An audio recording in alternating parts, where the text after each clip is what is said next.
Bonjour.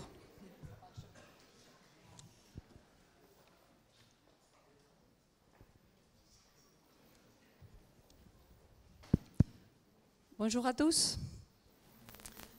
Donc, nous sommes heureux avec toute l'équipe Aptitude et du Gérontopole de Toulouse de vous accueillir dans ce 5e workshop du projet européen Aptitude. Nous vous remercions d'être ici déjà. Et j'aimerais quand même commencer cette introduction pour remercier l'équipe, notre équipe Attitude, notamment Céline Mathieu, Fanny Paris, de tout l'enthousiasme et diligence qu'ils ont mis pour aboutir déjà au programme que je trouve très riche et que je remercie tous les intervenants pour la journée. J'aimerais commencer aussi pour contextualiser ce workshop. D'abord, le premier contexte a été et est la crise Covid, parce que ce n'est pas encore fini, et ensuite le virage numérique. Pour ce qui est de la crise Covid, et ça on l'a bien vécu, et je crois que tout le reste des acteurs aussi, on l'avait vécu ici au sein du CHU avec la première vague Covid, où d'une façon urgente, on a dû changer nos habitudes, au moins pour les médecins, dans la prise en charge, quand on a dû passer rapidement sur la télémédecine, la téléspertise, la téléconsultation, la télésurveillance, afin de pouvoir suivre nos patients qui ne peuvent pas venir ici en consultation nous voir. Et c'est vrai qu'au début, ça a été très dur parce qu'on a dû faire tout dans l'urgence.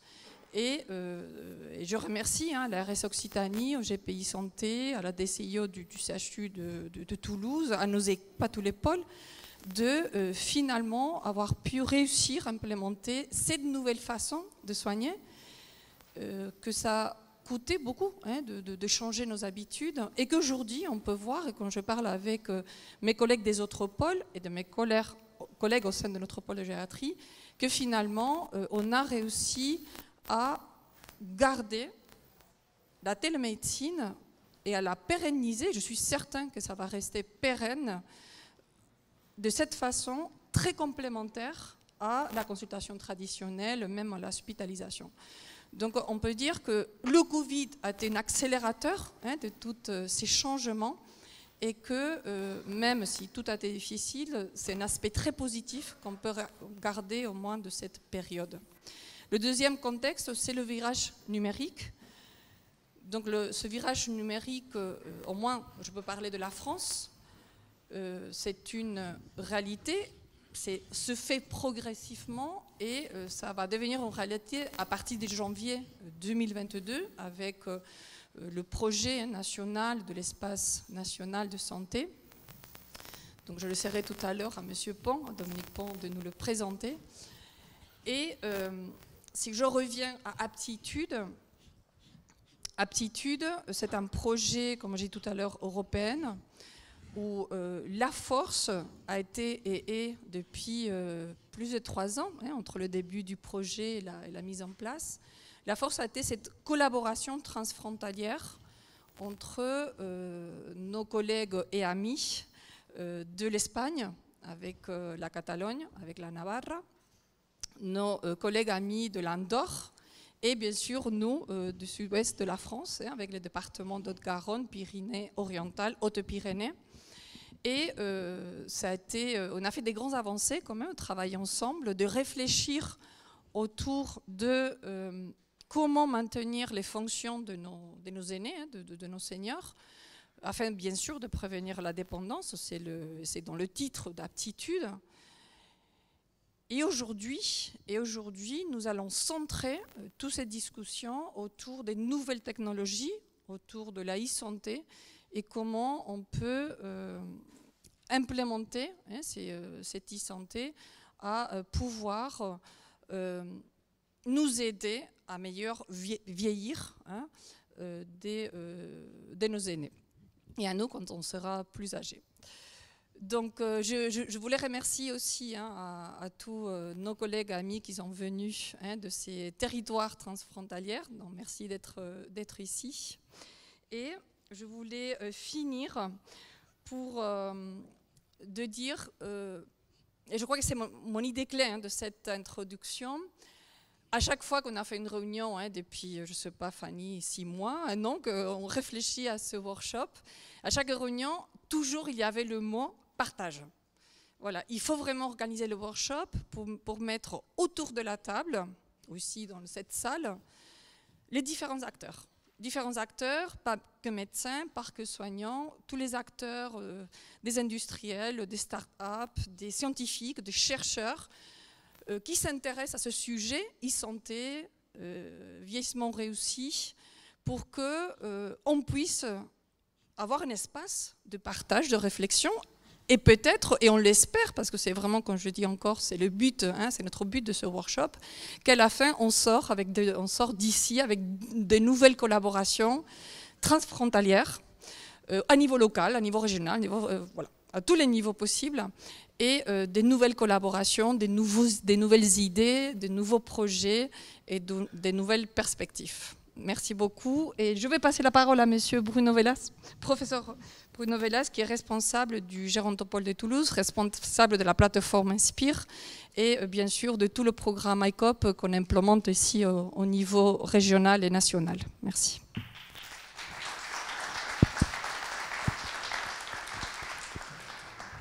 Merci Maria. Donc, on a commencé le transfrontalier il y a déjà un certain temps, quand on a fait venir Maria.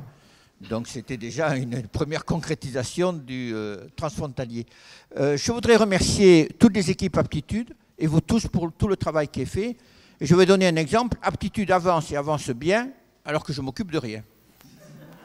Donc il faut que Aptitude continue et que Aptitude se renouvelle. Donc merci beaucoup pour tout ça. Ce dont je voudrais vous parler, moi, c'est de la gériatrie que nous vivons actuellement et de la gériatrie que nous voulons construire. La gériatrie est née dans tous les pays du monde occidental il y a à peu près 30 à 40 ans, pas parce que les politiques de santé avaient prévu le vieillissement de la population, mais parce que sont arrivés dans les services d'urgence des hôpitaux des personnes âgées, polypathologiques, dépendantes et souvent atteintes de démence sévère. Personne ne savait, voulait ou pouvait s'en occuper.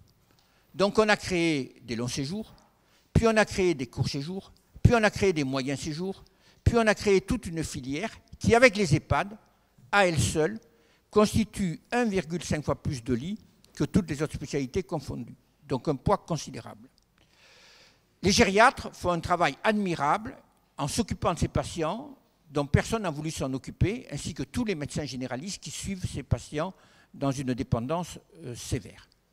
Mais il faut savoir que ce stade est malheureusement irréversible et qu'on y dépense 95% de nos forces, de notre énergie. Donc il faut aller à un stade plus précoce. Il y a 40 ans également est née la cancérologie. Et il y avait, je me souviens à l'époque, on nous disait, il y avait en cancérologie, on disait, il s'occupe de des cancers métastasiés, pluriorganes. Et c'est vrai que c'était ça surtout, la cancérologie, il y a 30 à 40 ans. Puis la cancérologie a su aller au stade précoce avec les succès qu'on connaît. Donc maintenant, la gériatrie qu'on veut faire et qu'on va faire, c'est une gériatrie où le senior devient actif, devient partenaire de sa santé, et dans lequel on va éviter aux sujets robustes de devenir fragiles et aux sujets fragiles de devenir dépendants. Et maintenant, on a la grande chance d'avoir des recommandations de l'Organisation mondiale de la santé. Parce que l'OMS a fait le même constat. Notre système de santé, il a été créé après la Seconde Guerre mondiale pour traiter les pathologies aiguës de l'adulte jeune. Mais il n'est pas adapté au vieillissement de la population et, de façon paradoxale, il nous arrive de payer cher ce qui coûte cher et qui n'est pas toujours très utile. Je vais dire un exemple, quand une personne âgée arrive aux urgences tous les 2 mois, on va lui refaire une IRM pour être sûr qu'il n'y ait pas quelque chose, alors qu'on a du mal à faire une IRM au début pour faire le diagnostic précoce d'une maladie d'Alzheimer, par exemple. Et on ne rembourse pas ce qui ne coûte pas cher et qui est très utile, et c'est ce qu'on peut faire Et c'est ce qu'on fait avec le programme ICOP, et c'est ce pour lequel on va bientôt avoir des remboursements. Donc c'est un combat important, et il nous faut absolument le réussir. Alors la gériatrie et la prise en charge même, ce n'est pas la gériatrie, parce que c'est la prise en charge des seniors avec l'ensemble des soins premiers, c'est, comme dit l'OMS, vieillir en santé, c'est garder ses fonctions pour continuer à faire ce qui est important pour chacun d'entre nous. Donc on demande aux seniors, qu'est-ce que vous voulez faire? Il y en a un tel qui a 70 ans, il a son commerce, il veut continuer à s'en occuper. Mais on va l'aider à continuer à s'en occuper. Vous avez celui-là qui a 60 ans, qui veut aller vivre à l'autre bout de la France, mais on va l'aider à faire ça. Vous avez celui qui a 85 ans, qui veut absolument aller au mariage de sa petite fille, qui est à l'autre bout de la France. On va l'aider à ça. Et pour faire ça, il faut maintenir des fonctions. Pas faire simplement des diagnostics et des traitements, il faut maintenir des fonctions. Et les 6 fonctions essentielles à maintenir, l'OMS et le programme ICOP nous les donnent, c'est la vue, l'audition, la mémoire, la mobilité, le bien-être psychique et la nutrition qui nous donnent les réserves pour toutes ces fonctions. Donc qu'est-ce qu'on veut, nous tous? C'est ça, c'est garder ces fonctions. Continuer à y voir, continuer à pouvoir se déplacer, continuer à pouvoir décider nous-mêmes. Et ça, on peut y arriver à condition de commencer tôt. Il y a une dizaine d'années, on vous a dit qu'il faut s'intéresser aux fragiles. Et depuis, tout le monde parle de fragilité. Et c'est une avancée déjà importante. Mais l'expérience nous a montré que la personne âgée fragile, qu'on reçoit ici à l'hôpital du jour, la fragilité, qui a été le premier qui a été créé, c'est des sujets qui ont en moyenne 84 ans et qui ont déjà 3 ou 4 fragilités. Donc c'est un peu difficile d'agir à ce niveau-là. Il faut le faire, parce qu'éviter la dépendance est important. Mais si on agit plus tôt, si on prend le sujet robuste, et comme nous le propose l'OMS, grâce au monitorage et à la médecine digitale, sans médecine digitale, on ne peut pas le faire. La médecine digitale va nous aider à mesurer le poids. Et dès qu'on observe une perte de poids, on va intervenir tôt. La médecine digitale va nous aider à mesurer l'appétit. La médecine digitale va nous aider à mesurer la mémoire. La médecine digitale va nous aider à mesurer l'humeur. La médecine digitale va nous aider à mesurer la mobilité. Et dès qu'on observe une baisse de ces fonctions, une par une, on va pouvoir les rétablir. Alors, dans notre expérience, dans à peu près 1 cas sur 2, on trouve une pathologie qui peut être à l'origine de cette perte de fonction. Ça peut être une cataracte au niveau de la vue, etc. Et dans 1 cas sur 2, on ne retrouve pas une cause précise, mais on sait que l'intervention multidomaine, qui associe exercice physique, qui associe bon état nutritionnel, qui associe stimulation intellectuelle et qui associe les aspects sociaux, a une action très importante. Donc on a des moyens, on a des preuves, il nous faut le mettre en place. Et la difficulté, c'est de changer les habitudes. Le plus dur en médecine, c'est de changer les habitudes. Comme je dis aux équipes, vous savez, l'outil digital, il fonctionne. Le plus dur, c'est que les gens l'utilisent. Et c'est là qu'est un combat permanent. Parce qu'on a une triple rupture, on fait quelque chose de nouveau, et faire quelque chose de nouveau en médecine, c'est très difficile, parce qu'on est tous convaincus que ce qu'on fait, c'est ce qu'il y a de mieux, et qu'on n'a pas besoin de faire autre chose. Donc on fait quelque chose de nouveau. On le fait dans le domaine de la prévention, alors que notre système de santé, il n'est pas fait, il ne nous aide pas au niveau de la prévention, donc ça va changer sans doute grâce au Covid. Et ensuite, on le fait de façon digitale. Et il y a quand même encore beaucoup de gens qui ont des reluctances vis-à-vis du digital. Donc, on a cette triple barrière, et c'est là qu'il faut dépenser l'énergie. L'outil, on le fait, mais au bout d'un moment, il faut savoir oublier l'outil pour que les gens l'utilisent. Et c'est le combat qu'on a en permanence. Alors, on y arrive. Hein. Actuellement, avec ICOP, on suit ici, en Occitanie, 12 300 personnes hier. On en parlait avec Dominique Pont, je regarde les chiffres 3 ou 4 fois par jour. Enfin, si on ne regarde pas les chiffres plusieurs fois, on n'est pas vraiment derrière pour que les choses avancent. Et c'est essentiel. Et donc, on a près de 2500 professionnels de santé de toutes sortes qui ont téléchargé cette application. On va avoir des rémunérations. Donc, on est vraiment en train de changer notre système de santé. Donc, c'est une grande aventure qu'on peut faire tous ensemble. Et on le fait de façon transfrontalière. On travaille avec Tony Salva depuis déjà longtemps et de façon toujours efficace. On le fait avec l'Andorre, on le fait avec la Navarre. Donc, il faut qu'à partir du moment où un pays va commencer à rembourser ce genre de choses, l'ensemble de l'Union européenne peut prendre la suite. Et l'OMS a rencontré les équipes du président Macron pour que, dans le cadre de la présidence française de la Commission européenne, ce soit notamment un des éléments que l'on puisse essayer de mettre en avant. Donc merci à vous tous à nouveau d'être ici.